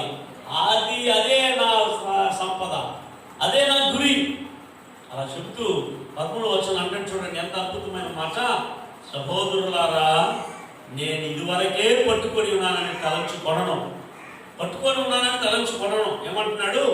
అయితే ఒకటి చేయుచున్నాను, వెనకున్నవి మరచి ముందున్న వాటి కొరకై వేగిరపడుచు. 14వ వచనం, క్రీస్తు యేసునందు దేవుని ఉన్నతమైన పిలుపునకు కలుగు బహుమానమును పొందవలనని గురి యొద్దకే పరిగెత్తుచున్నాను. అదే చెప్తారా? ఇది 14వ వచనముగా ఈ చాప్టర్ యొక్క తాత్పర్యం. ఇన్ని మాట్లాడితే ఎందుకు వచ్చాడంటే ఈ వాక్యంలో వాళ్ళని నిలబెట్టడానికి చర్చిని. హల్లెలూయా చెప్తారా? హల్లెలూయా. అంటే ఏమి చూడాలి? అపోస్తలుడు పౌలు లైఫ్ని చూపిస్తూ, నేను యేసు రాకముందు నేను ఎలా ఉన్నాను, యేసు కొరకు ఎందుకు వచ్చాను, ఇప్పుడు నా లక్ష్యం ఏమిటి, నా గురి ఏంటి, నా గోల్ ఏంటి, నా పేర కాదు, సంపద కాదు, వెండి బంగారాలా కాదు, నాకు కావాల్సింది పునరుద్ధాన బలం కావాలి. నేను సంపూర్ణ సిద్ధి పొందాలి. నేను ఏది పట్టుకున్నానో దానిని, నువ్వు పట్టబడ్డానో దానిని పట్టుకునేంత వరకు పరిగెడతాను. అసలు నాకేం కావాలంట? క్రీస్తు యేసునందు దేవుని ఉన్నతమైన పిలుపునకు కలుగు బహుమానమును పొందవలనని గురి అందుకే పరిగెచ్చు. అలా చెప్తారా సంగమా? నేను గురి చూసి పరిగెత్తా ఉన్నా. నేను గురువు లేని వాళ్ళ వల్లే పరిగెత్తాను. ఒక గురి పెట్టుకోవాలి. ఆ గురి ఎవరంటే జీసస్. అక్కడ ఉన్నాడు జీసస్ నా ఎదుట, చాలా దూరంలో ఉన్నాడు జీసస్. నేను డ్రావ్ స్టార్ట్ చేసిన ముందుకు పోతూనే ఉంటా. ముందుకు పోతూనే ఉండేటప్పుడు ఈ పక్క ఒకటి ఆ పక్క ఒకటి నిలబడతాది మన గురిని తప్పించడానికి. ఈ పక్క ధనం నిలబడతాది, ఈ పక్క పాపం నిలబడతాది, ఈ పక్క లోపం నిలబడతాది, ఇక పక్క పేరు ప్రఖ్యాత నిలబడతాయి. ఇట్లా ఎన్ని ఈ పక్క వచ్చి నా గురిని ఇటు అటు నా మలచాలన్నా మార్చాలన్నా నేను తిరగను. నా గురి ఒకటి, యేసుని పట్టుకోవాలి. ఆమె చెప్తారా? ఆమె చర్చ్కి అది నేర్పిస్తున్నాడు. ప్రతి చర్చ్ బిల్బర్స్ కూడా ఇటు అటు వెళ్ళిపోకూడదు, ఎటు పడితే అటు వెళ్ళిపోకూడదు. యేసే మన గురి. ఆయనను పొందేంత వరకు, ఆయనను పట్టుకునేంత వరకు, ఆయనను చేరుకునేంత వరకు వెనకాల ఏదుందో అన్ని వదిలేస్తా. ముందర ఉండేది యేసు, వెనకాల ఉండేది లోకం, పాపం అన్ని పక్క పెట్టేస్తా. వెనకాల తిరిగి చూడడం, లెఫ్ట్ రైట్ తిరిగి చూడడం. ఒకే గురి నాకు. ఆ గోల్ వచ్చేంత వరకు నేను పరిగెడతానే ఉంటాను. ఈ పరిగెత్తే దాంట్లో సొమ్ము సీలిపోను, ఎక్కడ ఆగిపోను, ఎక్కడ కూర్చొని ఉండిపోను. నేను ఎందుకు పరిగెత్తాలంటే ఉన్నతమైన బహుమానం ఆయన దగ్గర ఉంది. చెప్పండి, ఏ బహుమానం? ఉన్నతమైన బహుమానం. ఇది ద చర్చ్కి ఆయన నేర్పిస్తూ ఉన్నాడు. కనుక ప్రియ దేవుని బిడ్డలారా, చర్చ్కి ఏం చేయాలంటే అన్నిటినీ పెంటగా ఎంచుకోవాలి. లోకాన్ని, పాపాన్ని పెంటగా ఎంచుకోవాలి. దేవుడికి ఇష్టం లేనివన్నీ పెంటగా వదిలిపెట్టి దేవుడికి ఇష్టమైన వాళ్ళ వరకు పరిగెత్తాలి. పరిగెత్తి గురి లేని వాళ్ళ వల్ల వెళ్ళకూడదు, గురి చూడని వాళ్ళ వల్ల వెళ్ళకూడదు. గురి లేని ప్రయాణం ఉంటుందా? గమ్యం లేని ప్రయాణం ఉంటుందా? చెప్పండి కదా. హల్లెలూయా. ఆమె చెప్తారా? గమ్యం లేని ప్రయాణం ఉంటుందా? ఓ బస్సు ఇక్కడ స్టార్ట్ అయితే ఇంకో స్థలంలో ఆగానా లేదా? ఎండింగ్ ఉంటుందా లేదా? లేదు పాస్టర్, పోతనే ఉంటుంది అంటారా? తోతను చచ్చిపోయా. హల్లెలూయా. గమ్యం ఉంటుంది. ఆమె బస్సు ఎక్కేసి యాడిగో టికెట్ ఇయ్యా అంటే దిగా ఫస్ట్ అంటాడు. తోతం. హల్లెలూయా. అంటాడా అనడా? చెప్పండి, అంటాడా అనడా? హల్లెలూయా. అవును ప్రియ దేవుని బిడ్డలారా, రాత్రి 11 గంటలకి బస్సు ఎక్కి వస్తున్నాను. వస్తుంటే చిత్తూరులో ఒకడు గాంధీబాబు దగ్గర కొత్తపాట పోతాది అంటున్నాడు. తోతం. అది బస్సు వచ్చి వీకోట ఈ కృష్ణగిరి కుప్పం బండి ఎవరికి పోవాలంట ఆయన. కొత్తపాట ఫుల్ మంది అంటున్నాడు అన్నట్టు. చూడండి ప్రియ దేవుని బిడ్డలారా, గమ్యము నెక్కిన తర్వాత ఒక డిసిగ్నేషన్ గమ్యం ఉంటుంది. మనకి ఒక గమ్య స్థలం ఉంటుంది. అదిదా మనం గోల్ పెట్టుకొని ముందుకెళ్ళాలి. హల్లెలూయా చెప్తారా? విశ్వాసులైన మీకు ఏది గమ్యం, ఏది మీ గురి? గురి లేని ప్రయాణం అది ఎటు వెళ్ళిపోతుందో తెలియదు. గురి కలిగిన ప్రయాణం ఉండాలి. పౌలు గారి ఒకే గురి, ఉన్నత బహుమానం. లోకంలో ఇచ్చే బహుమానాలు కావు, లోకంలో కలిగి పెట్టే కిరీటాలు కావు, లోకంలో వేసే పూలదండలు కావు, ఈ లోకం చప్పట్లు కొడితే వెల్కమిస్తుంది అవి కావు ఆయనకి. అవన్నీ కుప్పే ఆయన దృష్టి. అవన్నీ కుప్ప, అవన్నీ వేస్ట్ పనాలి. నాకు కావాల్సింది ఉన్నత బహుమానం కావాలి, హెవెన్లీ గిఫ్ట్ కావాలి. I want heavenly gift. నేను క్రీస్తుని సంపాదించాలి. ఆయనను సంపాదించే వరకు పరిగెడతనే ఉంటా.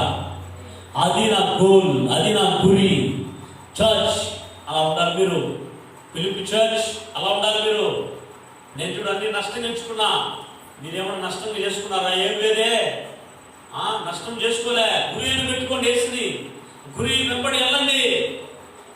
అంటే ఒక విషయం, నువ్వు గురి చూసి వెళ్ళాలంటే ఏం చేయాలి తెలుసా? ఫస్ట్ వెనక ఉన్న వాటిని మరచి. చెప్పండి, అప్పుడప్పుడు మనకి వెనకాల ఉండేది ఏమొస్తుంది? జ్ఞాపకం వస్తుంది. వెనకాల ఉండేదంటే ఏమర్థం? అమ్మా ఏమమ్మా వెనకాల ఉండేదంటే యేసుని నమ్మకం ముందున్న జీవితం అప్పుడప్పుడు జ్ఞాపకం వస్తుంది. అప్పుడప్పుడు కొంచెం కదా వసతి రాదా. అందుకే పౌలు చెప్పాడు, వెనకున్న వాటిని మరచంటే నేను పాత జీవితాన్ని అంతా వదిలేసి అని అర్థం. ఇంకా వెనక్కి తిరగను, వెనక్కి తిరిగి అసలు పని లేదు నాకు వెనక. నా గురి అంతా వేసే హల్లెలూయా. అందుకే ఆ 13వ వచనం అంటాడు, నేను ఇదివరకే పట్టుకొని ఉన్నానని తలుచుకొనను, అయితే ఒకటి చేస్తున్నా, వెనకున్నవి మరచి. చెప్పండి, మరచి అంటే ఏమర్థం? మూల భాషలో లక్ష్య పెట్టక. ఏమట? లక్ష్య పెట్టక అంటే వెనకున్న లైఫ్ లక్ష్య పెట్టను, వెనకున్న వైపులో ఆ జీవితానికి మళ్ళీ వెళ్ళను. లక్ష్య పెట్టక ఏం చేస్తా, నేను ముందున్న వాటి కొరకై వేగిరపడుచు. ముందు ఎవరుంది మనకి? ముందు ఏముంది మనకి? చెప్పండి, ముందు ఏముంది? ఏమండి ముందు ఏముందండి? ఉన్నతమైన బహుమానం ఎవరి దగ్గర ఉంది? అది యేసు దగ్గర ఉంది. హల్లెలూయా. ఆ యేసు నేను కూడా పొందుకోవాలి, ఆ యేసు నేను కూడా సంపాదించుకోవాలి. ఆ బహుమానం పొందేంత వరకు మనం పరిగెత్తుతూనే ఉండాలని నేర్పిస్తున్నాడు. పక్కలో చూసి చెప్పండి, మనం ఏం చేయాలంట? దేనికోసం? ఉన్నతమైన బహుమానం కోసం పరిగెత్తుదామా? పరిగెత్తాలంటే ఏం చేయాలి? చెప్పండి, పరిగెత్తాలంటే ఏం చేయాలి? వెనకుండే వాటిని స్తోత్రం, వెనకాల ఉండే జ్ఞాపకం వచ్చిందనుకో పరిగెత్తా ఉండి మళ్ళీ వెనకాలకి వెళ్ళిపోతాం. ఏమవుతాం? వెనకాలకి వెళ్ళిపోతాం. ముందర ఉండేది బహుమానం, వెనకాలకి ఎలా వస్తుంది బహుమానం చెప్పండి? అది అందుకని చర్చ్ మీరు వెనక తిరగకూడదు, వెనకాలకి వెళ్ళకూడదు. ఉన్నతమైన బహుమానమే మన గురి. ఆ యేసుని పొందుకోవడానికి వెళ్ళండి. హల్లెలూయా. తర్వాత 15వ వచనం అంటాడు, కాబట్టి మనలో సంపూర్ణమైన వారమందరము ఈ తాత్పర్యమే కలిగి ఉందము. అప్పుడు దేనిని గురించి అయినను మీకు వేరే తాత్పర్యం కలిగి ఉండేలా అది దేవుడు మీకు బయలుపరచును. అయినను ఇప్పటి వరకు మనకు లభించిన దానిని బట్టి క్రమముగా నడుచుకుందాము. హల్లెలూయా. ఇప్పుడు మనం దేనిని బట్టి నడుచుకోవాలి? క్రమముగా నడుచుకోవాలి. ఉన్నత బహుమానం పొందడానికి నడుచుకోవాలి. ఎలా ఉండకూడదు అంటాడు తర్వాత వచనాలు చూడండి. ఇంతవరకు ఆయన గురించి చెప్పాడు, ఆయన పాత జీవితాన్ని చెప్పాడు, ఆయన దేని కోసం పట్టపడ్డాడో చెప్పాడు, దేని కోసం పరిగెడుతున్నాడో చెప్పాడు. అలా మీరు కూడా అలాగ గురియొద్దకే పరిగెత్తాలి సంగమా అని ఆయన చెబుతూ, ఈ తాత్పర్యం కలిగి ఉండండి, ఈ మైండ్ సెట్ కలిగి ఉండండి, ఇలాంటి ధోరణిలో మీరు ఉండండి అని చెబుతూ, మనం ఏమి కలిగి ఉన్నామో దాంట్లో క్రమంగా నడుచుకోండి అని చెబుతూ ఆయన 17వ వచనం అంటాడు, సహోదరులారా మీరు నన్ను పోలి నడుచుకోండి, మేము మీకు మాదిరి ఉన్న ప్రకారం నడుచుకొని వారిని గురిపెట్టి చూడండి. అలాగే చెప్తారా? ఇప్పుడేం చేయాలి? పౌలుని చూసాం, తర్వాత మన ఎదుట మన ముందర ఎవరెవరు అలాగునా క్రీస్తు యేసు ఉన్నత బహుమానం కోసం మేము పరిగెడుతుంటారో వారిని కూడా మనం గురిపెట్టి చూడాలి. మనం ఎవరిని చూస్తామంటే మనం ఎవరిని చూస్తాం తెలుసా? దారి తప్పిపోయిన వాడిని, గురి చూడకుండా పరిగెత్తేవాడిని, పాపిష్టి జీవితంలో ఉండేవాడిని, వెనుదిరిగిపోయిన వాడిని, విశ్వాస జీవితంలో పతనమైపోయిన వాడిని, రక్షణలో తొలగిపోయిన వాడిని చూస్తాం మనం. వాడిని చూస్తే వాడిపోయే స్థలానికి పోతాం. జాగ్రత్త, నువ్వు వాని వైపే చూడకూడదు, నువ్వు చూడాల్సింది యేసు వైపే చూడాలి. అక్కడ ఏమంటాడంటే నడుచుకుని వారిని గురిపెట్టి చూడు అంటున్నాడు. గురిపెట్టి చూడు. ఎవరు నడుచుకుంటారో క్రీస్తు యేసు మార్గంలో వారి మీదే గురిపెట్టుకో. వాళ్ళలాగా నువ్వు కూడా క్రీస్తు యేసులో నడు. ఏమంటున్నాడు? గురిపెట్టి చూడుని. ఏం పెట్టి? గురిపెట్టి చూడాలి. ఏం చెప్పి? ఏదైనా కూడా కొట్టాలంటే ఏం పెట్టి కొడితేనే పోతుంది, గురిపెట్టి కొడితేనే పోతుంది. అట్లే మన జీవితంలో గురి లేని ఒక జీవితం ఉండకూడదు. హల్లెలూయా. మనం గురిపెట్టి నడవాలంట. తర్వాత 18వ వచనం అంటాడు, అనేకులు క్రీస్తు శిలువకు శత్రువులుగా నడుచుకొనుచున్నారు. వీరిని గురించి మీకు అనేక పర్యాయాలు చెప్పి ఇప్పుడు ఏడ్చుతూ చెప్పుచున్నాను. ఆల్రెడీ ఎవరి గురించి చెప్పాడంట? క్రీస్తు శిలువకు శత్రువు. ఎవరు వెళ్ళు? క్రీస్తు శిలువకు శత్రువు ఎవరు వెళ్ళు? క్రీస్తు శిలువ వాక్యాన్ని నమ్మని వాళ్ళు, క్రీస్తు శిలువను వెంబడించని వాళ్ళు, వాళ్ళందరూ కూడా క్రీస్తు శిలువకు శత్రువు. వాళ్ళని గురించి ఈ చర్చికి ఆల్రెడీ బోధించాడంట అపోస్టల్ పాల్. ఆల్రెడీ నేను చెప్పాను ముందు, ఇప్పుడు మళ్ళా చెప్తా ఉన్నాను. నేను మళ్ళా చెప్తున్నా, ఎందుకంటే క్రీస్తు శిలువ శత్రువులు ఉన్నారంట. గుర్తుపెట్టుకోండి, వాళ్ళు ఎలా ఉంటారంటే చూడండి, క్రీస్తు శిలువ శత్రువులు. వాళ్ళు శత్రువులుగా నడుచుకుంటున్నారు, వారిని చూడకూడదు. అందుకని జాగ్రత్తగా ఉండాలా. మనం ఎవరిని పోలి నడుచుకోవాలా? క్రీస్తుని పోలి నడుచుకోవాలా. నన్ను పోలి నడుచుకున్నాడు పౌలు, కానీ ఎవరిని పోలి నడవకూడదు. మనం క్రీస్తు శిలువకు శత్రువులను పోలి నడవకూడదు అంటున్నాడు. ఏడ్చు చెప్తున్నాను. 19వ వచనం ఉంటా చూడండి. వాళ్ళు ఎవరంట? నాశనమే వారి అంతం. చెప్పండి, ఎవరి అంతం? ఎవరికి? క్రీస్తు శిలువకు విరోధులు లేదా శత్రువులు. క్రీస్తు శిలువకు శత్రువులు అంతం ఏమవుతుంది? నాశనమే వారి అంతం. వారి కడిపే వారి దేవుడు. వారు తాము సిగ్గుపడవలసిన సంగతుల యందు అతిశయపడుచున్నారు, భూ సంబంధమైన వాటి అందే మనస్సుంచుచున్నారు. హల్లెలూయా. వాళ్ళ మనసు అంతా ఏడుంది?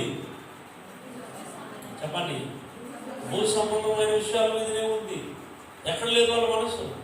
పర సంబంధమైన విషయాల మీద లేదు. ఉందా? ఎక్కడున్నారు? మీ మనసు ఆడుంది. ఏం బ్రదర్? జాన్ మార్క్ బ్రదర్, ఏడుంది మీ మనసు? ఏడుందా? వేరే ఆడుతుందా? భూ సంబంధమైన వాటి మీద మనం పెట్టుకోకూడదు. కానీ మా సంబంధాలన్నీ భూ సంబంధమే. మనం ఈ భూమిని కొట్టి ఆడుస్తాం, పడి ఆడుస్తాం కదా. భూమిలో అది లేదు, ఇది లేదు, ఇదే మన మనసు అంతా. మన మనసు ఒక్కసారైనా పరలోకం విషయాల గురించి, ఆ కోసం పరలోకం దేవుడు తయారు చేసినాడు, నేను యేసుతో కూడా ఉండబోతాను తెలుసా, ఇప్పుడని అనుకున్నావు నువ్వు అట్లా ఇమేజ్ చేసావు అట్లా. పరలోకం ఎంత హాయిగా ఉంటుందో. ఆ యేసు నేను ఎప్పుడో ముఖాముఖిగా చూడబోతున్నాను. ఆ యేసయ్య స్వరాన్ని నేను ఎప్పుడు డైరెక్ట్గా వినబోతున్నాను. ఆ తేజో మహిమ గల దేవుడిని ఎలా నేను ఆనందించి సంతోషం చూడబోతున్నా. ఎప్పుడు ఇది ఉండాలి హల్లెలూయా చెప్తారా? ఎప్పుడైనా ఉందా అనుకుంటారా? ఎప్పుడైనా ఆలోచన చేశారా మనసులో? ఎప్పుడు లేదు. చర్చి పోవడం, రావడం, బయలు చదవడం, కూర్చోవడం, అనుభవేసి ఎప్పుడు దేవుడా దేవుడా దేవుడా, ఇంకోదు దేవుడా, ఇంకోదు దేవుడా, దేవుడా. భూ సంబంధమే ఏడుస్తా ఉన్నాం సోదరు. భూ సంబంధమే అని చెప్తారా? కొలొస్సీయులకు రాసిన పత్రికలో మాట అంటాడు, చాలా అద్భుతమైన మాట. పక్కలోనే ఉంటుంది, ఫిలిప్పీ పక్కలోనే ఉండేది. కొలొస్సీ 3వ అధ్యాయంలో ఉంటుంది. 3వ అధ్యాయం 2వ వచనం. పైనున్న వాటి మీదనే కానీ భూ సంబంధమైన వాటి మీద మనసు పెట్టుకున్నది. ఏలయనగా ఎందుకు పెట్టుకోకూడదంట? ఏలయనగా మీరు మృతి పొందుతుంది, మీ జీవము క్రీస్తుతో కూడా దేవుడి ఎందుకు దాచబడి ఉన్నది. అలా చెప్తారా? మన జీవాలు ఎవరైతే రక్షించబడతారో, ఎవరైతే క్రీస్తు నిమిత్తము పాపములకై చచ్చిపోతారో, చచ్చిపోయిన వాళ్ళు జీవము ఎక్కడ దాచబడి ఉందంట? చెప్పండి, ఎక్కడ దాచబడి ఉందంట? ఏమండి వాక్యంలో ఏముంది? మీ జీవము క్రీస్తుతో కూడా దేవుని యందు దాచబడి ఉన్నది. అలా చెప్తారా? ఎప్పుడు మన జీవం క్రీస్తుతో కూడా దాచబడి ఉంటుంది? మీరు మృతి పొందింది, మీరు చచ్చిపోయినప్పుడు. ఎప్పుడు చచ్చిపోయావాడు? ఎప్పుడు చచ్చిపోయాం? చచ్చిపోలేదా? బతికామా? పాత వ్యక్తి చచ్చిపోయాడు. చచ్చిపోయినప్పుడు మనం ఏం చేయబడతాం? మృతి పొందుతుంది. ఇప్పుడు చచ్చిపోయిన తర్వాత మన జీవం ఎక్కడుంది? ఇప్పుడు క్రీస్తుతో దాచబడి ఉన్నది. ఇప్పుడు క్రీస్తు దగ్గర నీ జీవం ఉంటే నీ మనసు కూడా ఏడ ఉండాలి? పైన ఉన్న విషయాల మీదనే. కానీ మన విషయాలు ఏడ ఉన్నాయి?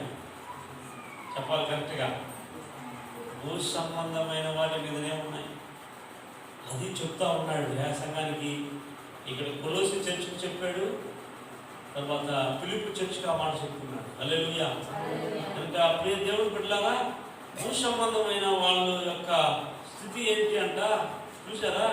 వాళ్ళు ఏం చేస్తారంటే చూడండి, నాశనమే వారి అంతం, వారు గడిపే వారి దేవుడు. స్తోత్రం. హల్లెలూయా. ఎవరు ఆ చర్చికి రావాలంటే చర్చికి రావడం, 4 పూటలు కావాలంటే తినేసి ఉంటాడు, 4 పూటలు తింటాడు వాడు, చర్చికి రాడు, బైబిల్ చదవడు, ప్రేయర్ చేయడు, మళ్ళీ క్రైస్తవుడేవాడు. వాడు తినేదానికే, తినేది ఏదైనా ప్రోగ్రాం ఉంటే వస్తాడు, తినే మీటింగ్లు ఏమో ఉంటే వస్తాడు, ఇట్లా పాస్టింగ్లు గీస్టింగ్లు అంటారు, బొత్తుగా రాడు. వాడికి భయం, ఎందుకంటే వాడికి దేవుడు ఏది చెప్పండి, ఏమి వాడికి గడిపే దేవుడు. వాడికి తినేది ఉంటే సార్ వస్తాడు. కొంతమంది తినేదే తినేవాడు, వాడి నాశనమే వాడి అంతం, వాడి గడిపే వాడి దేవుడు అంట. వాడికి యేసుప్రభు కాదంటే దేవుడు ఎవరంట చూసినారా? చాలా మందికి కడుపు, కొంతమందికి దేవుడు, కొంతమందికి జాబే దేవుడు, కొంతమందికి డబ్బే దేవుడు, కొంతమందికి ఇట్లా నాకు ఇదే మా దేవుడు. మీకు యేసుప్రభు నమ్ముతావు, ఏం సంపాదించేసినావు, ఏం సాధించేసినావు, వాడికి తెలియలేదు ఏం సాధించినాడో, తర్వాత తెలుస్తుంది. అదే చెప్తారా? యేసుప్రభు మాకు నేను ఇల్లు తీసినా, నేను బంగ్లా తీసినా, నేను కారు తీసినా, నేను గోల్డ్ తీసినా నీకు ఇస్తావు, పర్లోకి వెళ్ళవు, నీతో కూడా నువ్వు కూడా పోవు. హల్లెలూయా. నీకు అన్నీ ఉన్నాయి కానీ ఎవరు లేడు, ఏసి లేకపోతే పోవడానికి వాళ్ళకి తెలియదు బుద్ధిహీనుడికి. హల్లెలూయా. బుద్ధిహీనుడు లేకపోతే ఇంకేమనుకుంటున్నారు వాడు. చాలా మంది అనుకుంటా ఉంటారు, నాకు ఈ జాబే దేవుడు, నాకు ఆస్తే దేవుడు, నాకు పిల్లలే దేవుడు, నాకు గోల్డే దేవుడు, నాకు ఆ బిజినెసే దేవుడు, నాకు ఈ వ్యాపారమే దేవుడు, అంతే. ఇంకా వాళ్ళు గాడే ఉంటారు, వాళ్ళకి దేవుడు అదే కదా, ఇంకా దాన్నే ముట్టుకొని సోదరు వ్యాపారం నువ్వేనా దేవుడు, నువ్వే నన్ను కాపాడు, నువ్వే దానికే ముట్టుకొని అక్కడే ఉండిపోతారు. దేవుని దగ్గర ఒక నిమిషం అట్లా కళ్ళు మూసుకొని దేవుని తెలుసుకుంటే చాలా అంతా అయిపోతుంది, మళ్ళీ దేవుడు ముక్కేది సోదరం అన్నీ అయిపోతుంది. ఇలా చాలా మంది ద్వారంలో చూపిస్తూ ఉన్నారు. ఎందుకంటే వాళ్ళు ఒక్కొక్క దేవుడిని వాళ్ళు ఎట్లాగైతే లోపల 33 కోట్ల దేవతలు ఉన్నారో అట్లాగా కడుపు, కొంతమందికి దేవుడు, కొంతమందికి వెండి దేవుడు, కొంతమందికి బంగారం దేవుడు, కొంతమందికి జాబు దేవుడు, కొంతమందికి ఇట్లాగా కొన్ని దేవుళ్ళుగా చేసుకుని దాన్ని పూజించి ఆరాధిస్తూ ఉన్నారు. అందుకే వాడు మందిరానికి రావట్లేదు. ఎందుకు మందిరం రావట్లేదంటే డ్యూటీ లీవ్ లేదు, నేను రావట్లేదు, కుదరట్లేదు, బిజీ, ఇవన్నీ చెప్తా ఉంటారు కారణాలు. కారణం ఏం తెలుసా? వాస్తవంగా వాళ్ళకి నిజంగా దేవుడు భక్తి లేదు కాబట్టి అలా చెప్తా ఉంటారు. అలా చెప్తారు. నిజంగా దైవభక్తి ఉంటే ఎలాగైనా దేవుడి సన్నిధికి వస్తారు దేవుడి బిడ్డలారా. అందుకే రాయబడింది, వారి నాశనం అంతమని వాడు తెలీదు. వాళ్ళు గడిపే దేవుడిని పెట్టుకునే స్థలంలో ఏదేదల్లా పెట్టుకుంటారో వాళ్ళకి నాశనమే వాళ్ళ అంతమంట. తాము సిగ్గుపడవలసిన సంగతులు ఎందుకు అతిశయపడతారంట. సిగ్గుపడాల కానీ ఏం పడతారంట? అతిశయం, గొప్ప. దేవుళ్ళు వచ్చి బలపడినట్లు వీడికి లోకపరమైన ఆశీర్వాదాలు ఇవన్నీ ఎక్కువగా పెట్టుకొని అతిశయపడతాడంట. భూ సంబంధమైన వాటి అందే మనసు ఉంచుతారంట. హల్లెలూయా. మొదటిది శిలువ శత్రువులు ఎవరెవరు అంటే, మొదటి శిలువ శత్రువులు ఎవరు? వాళ్ళు గడిపే వాళ్ళ దేవుడు అనుకునేవాళ్ళు, వాళ్ళు వృత్తే వాళ్ళ దేవుడు అనుకుంటారు కదా, వాళ్ళందరూ శిలువ శత్రువులు. నెంబర్ 2, శిలువ శత్రువులు ఎవరు? సిగ్గుపడవలసిన వాటి విషయంలో అతిశయపడేవాళ్ళు. నెంబర్ 3, భూ సంబంధమైన వాటి మీదనే మనసు పెట్టేవాళ్ళు కూడా శిలువ శత్రువులే. వీళ్ళ అంతం ఏమవుతుంది? నాశనమే వారి అంత. 3 పాయింట్లు చెప్పాను నేను. శిలువ శత్రువులు ఎవరెవరు చెప్పండి? మొట్టమొదటిగా వాళ్ళు గడిపే దేవుడు అనుకుని బతికే వాళ్ళు, తర్వాత సిగ్గుపడవలసిన వాటిలో అతిశయపడేవాళ్ళు, భూ సంబంధం మీద మనసు పెట్టుకునేవాళ్ళు. వాళ్ళ అంతము, వాళ్ళ ముగింపు ఎట్లుంటుంది? నాశనమే వాళ్ళ అంతం. ఈ వీళ్ళు శిలువ శత్రువులు. అలా చెప్తారా? జాగ్రత్త. ఈ శిలువ శత్రువులు లాగా మీరు నడుచుకోవద్దండి. నన్ను పోలి నడుచుకోండి, లేదా గురిపెట్టి విశ్వాసంలో నడిచే వాళ్ళు గురిపెట్టి నడుచుకోండి అనేది. ఎలా నడవాలి, ఏది గురి పెట్టుకోవాలి, ఏది వెంబడించాలి అనే విషయాన్ని చాలా క్లియర్గా అపోస్తలుడు పౌలు ఈ చాప్టర్ లో రాస్తూ ఉన్నాడు. హల్లెలూయా. 2 విషయాలు చదువుకొని మనం ముందుకెళ్ళి ముగించేద్దాం.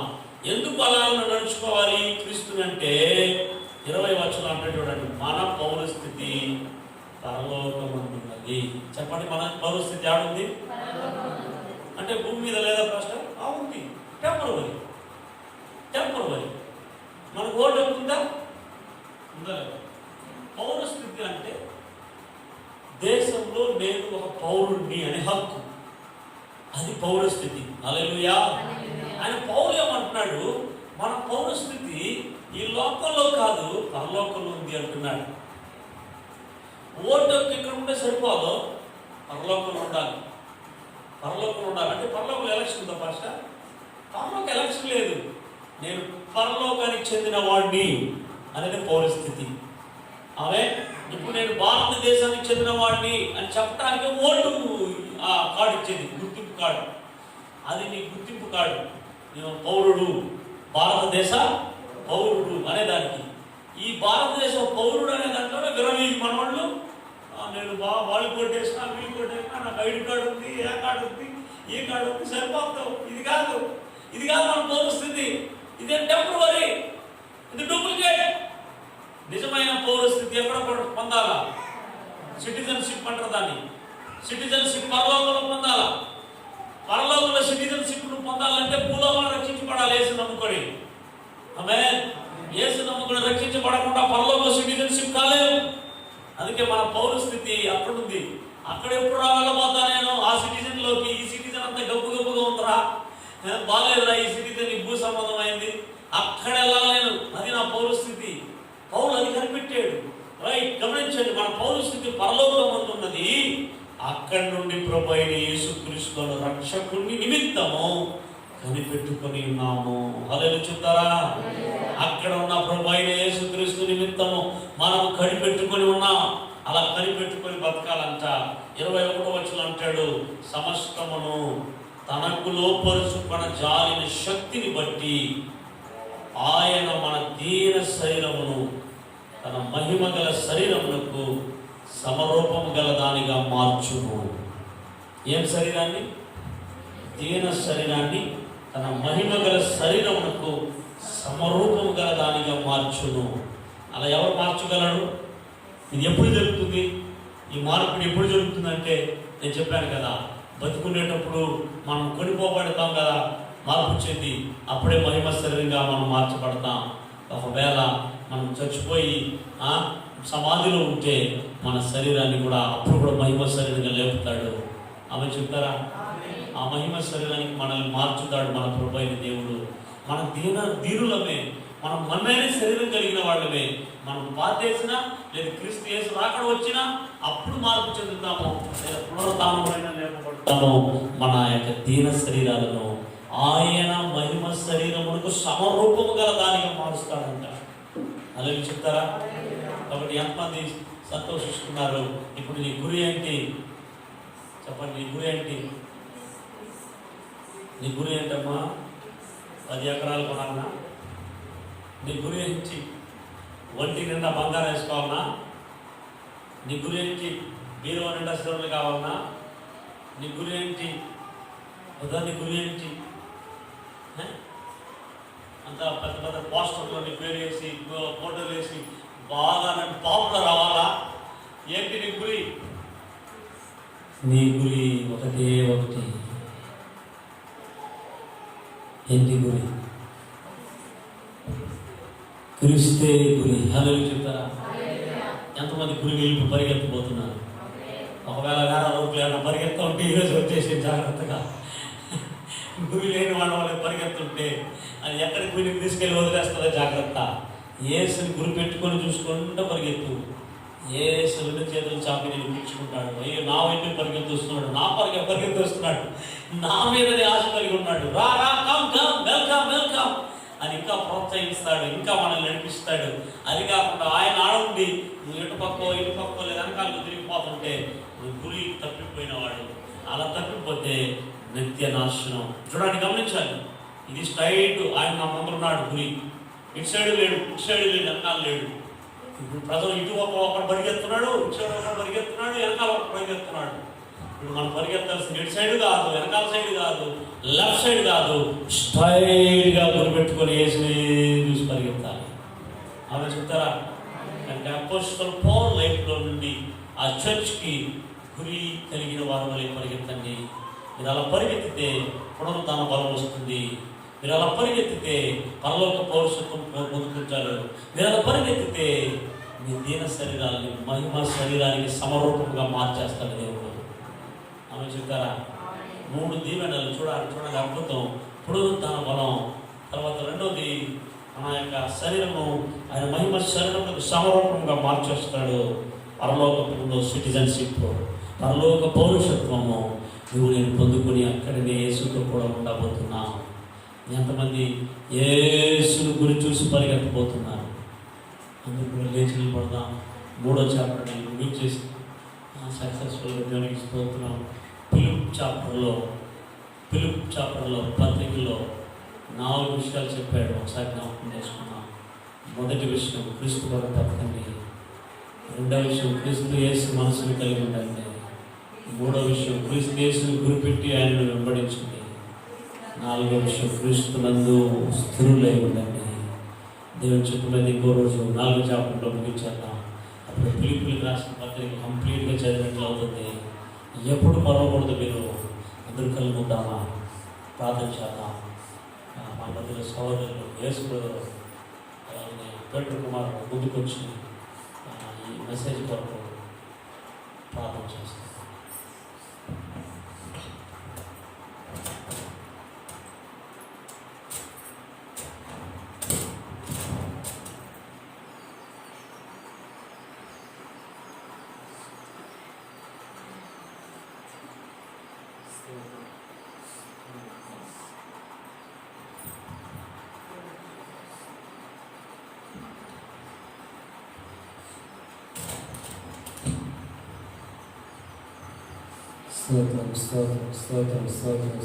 స్తోత్రం నాయన.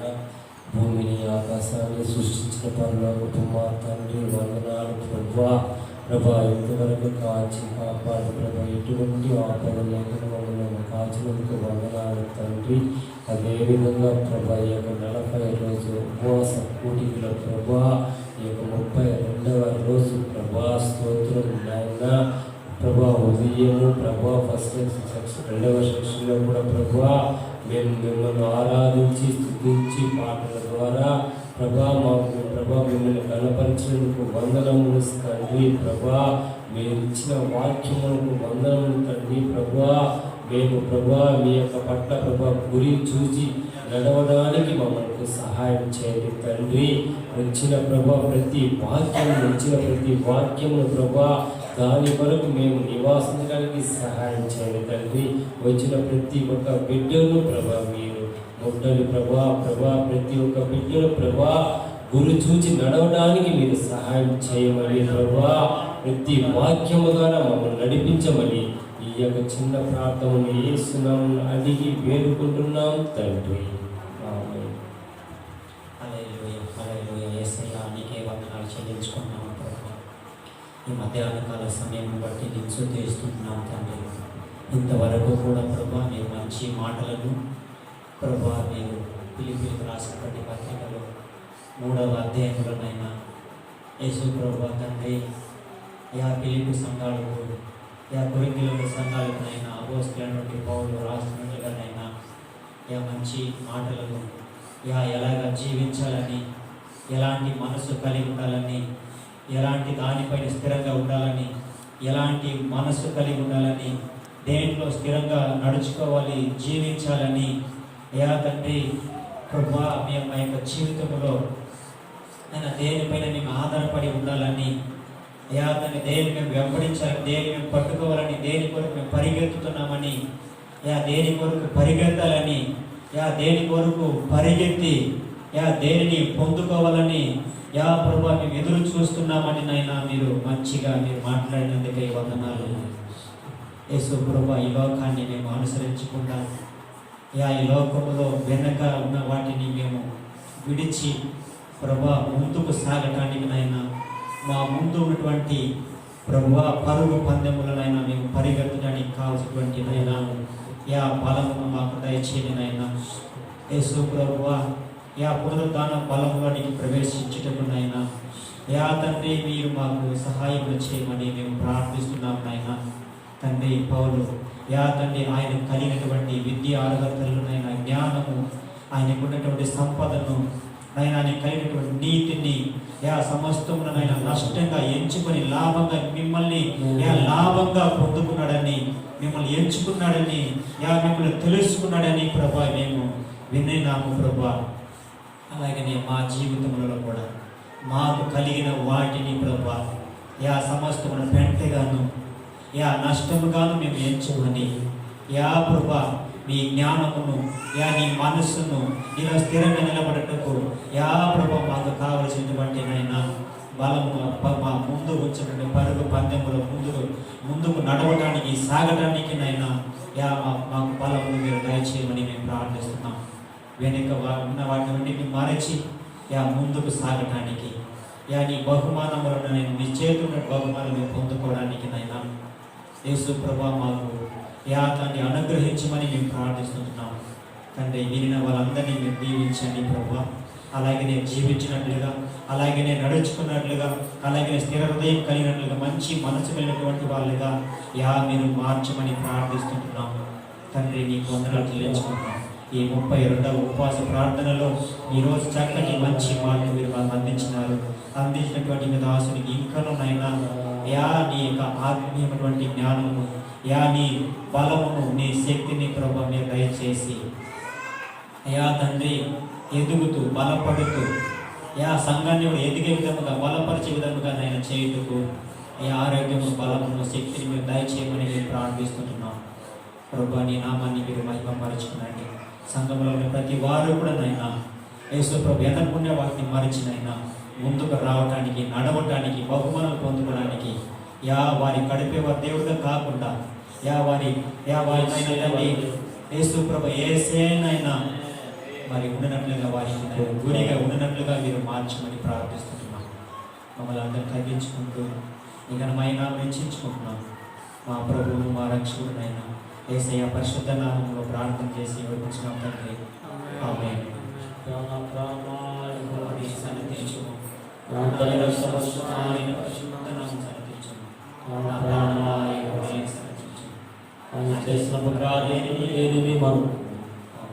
ఆశీర్వాదాలు మన తండ్రి అయిన దేవుడి యొక్క ప్రేమ మన కుమారుడైన యేసుక్రీస్తు యొక్క కృప పరిశుద్ధాత్మ యొక్క నిండు సహవాసం రెండవ సెక్షన్లో కూడా వచ్చిన అందరితో ఇప్పుడు ఎల్లప్పుడు సదాకాలం